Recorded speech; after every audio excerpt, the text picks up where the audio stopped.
Thank you for watching Scary Bear Attacks. If you like this episode, please remember to hit the like button and leave a comment or two, then subscribe and click on the bell to receive notifications of whenever we release new videos. Also, please remember to share them to your social media. Welcome back to Scary Bear Attacks. Today's episode takes us to a village named Verkhny Semchon in the Magadan region of the Russian Far East. This region has a severe subarctic climate with extremely cold winters, ranging down to 40 below zero, and warm summers up to 80 degrees. Most of the moisture here falls during the winter, so much of it accumulates as snowfall, leaving the summers dry in comparison. The elevation is low and only climbs above 1,000 feet high in mountain ranges. The topography of this area is mostly rolling hills covered with tundra due to permafrost.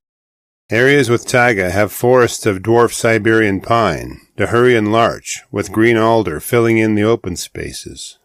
Sackle and willow and numerous berry bushes crowd the banks of bodies of water and provide nutrition to animals and humans alike through their delicious fruits. The wildlife here is not diverse, with only moose and brown bears representing the large animals, and rodent species are limited due to the presence of permafrost preventing burrowing.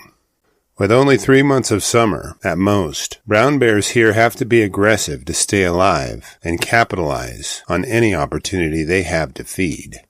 In the 1970s, a global effort to stop bear and tiger hunting was launched, and the Soviet Union embraced preservation strategies. A broad sweeping management on hunting seasons was instituted, helping brown bear, Asiatic bears, and many other animal populations rebound. Today, brown bear populations are at the highest numbers they've been in nearly a century. In Magadan, there have been an alarming series of brown bear attacks, leading to several fatalities. In 2023, 3 people died as a result of injuries from bear attacks, and it has caused alarm among area residents. The local government launched a culling program, though it lacked organization. Around 100 bears were culled from the local population in hope that bears would have more food and stop encroaching on human settlements and killing people.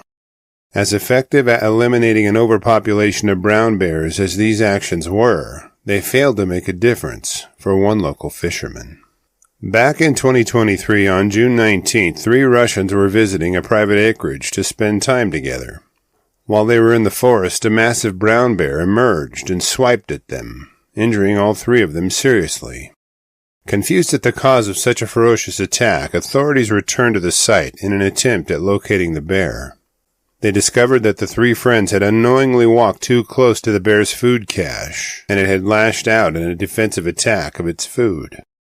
Investigating the food cache, they were horrified to find the corpse of a man who had been missing recently.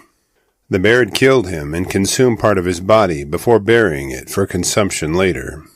Fast forward to May 8th of 2024, a 41-year-old Russian man whom we'll refer to as Vasily was spending some time fishing in the forest outside of town. He had driven his vehicle to his favorite fishing hole and spent the day wandering from fishing hole to fishing hole. He was likely seeking burbot or Arctic grayling, but there's no evidence indicating if he was successful. On his way home, Vasily had a little engine trouble while still a short distance from town.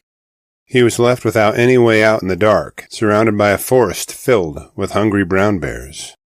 Now, at this point in the story, it might be prudent to review some of his options.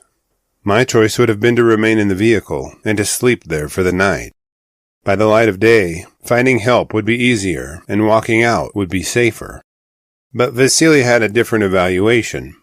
His choice may have been influenced by a need to get back to his family, or being broken down only a short distance from town.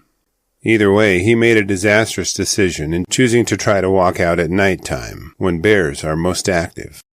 Friends and relatives of Vasily's reported him missing the next morning, and a rescue party was sent to find him. They'd likely hoped for the best, but after finding his empty vehicle, the possibilities took a grim turn. While examining the surrounding area, members of the search party located a disturbance in the bushes. Following the broken limbs led them to Vasily's partially eaten remains.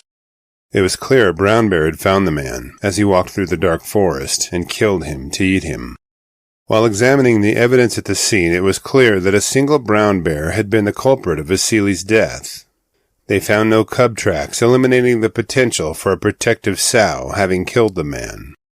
Speaking of cubs, our Cub Tier membership on Patreon, linked below, will give you ad-free early access to our episodes, and the $3 per month goes a long way in helping me continue to produce educational and interesting content like this. The Oblast of Magadan is home to approximately 16,000 brown bears, distributed over its 178,000 square miles of mostly wilderness. That puts bear density about 1 bear for every 92 square miles. But if bears were distributed evenly, his chances of running into a bear would be minuscule. One factor that worked against Vasily is that the salmon run was late this year. The absence of food forced the bear population to follow their noses into areas closer to town than they would normally be found. As he got closer to town, the odds of him being attacked increased with each step he took. Magadan has a brown bear hunting season to help control brown bear populations. A total of 2,500 bear tags are issued to area hunters each year, but they manage to harvest only 250 bears on average. After reviewing the facts surrounding this episode, I'm left with a few questions for you.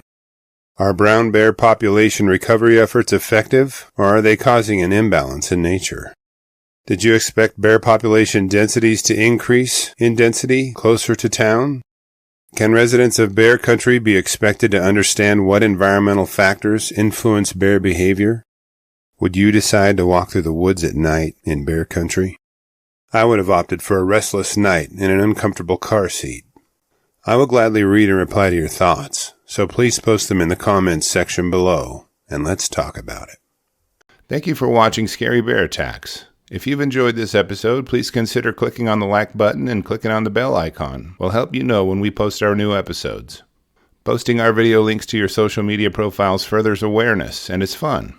We slashed our prices in our merch store, linked below, so check out the bargains there while you shop. As a member of our human community, remember to adventure bravely and be careful out there, especially in bear country.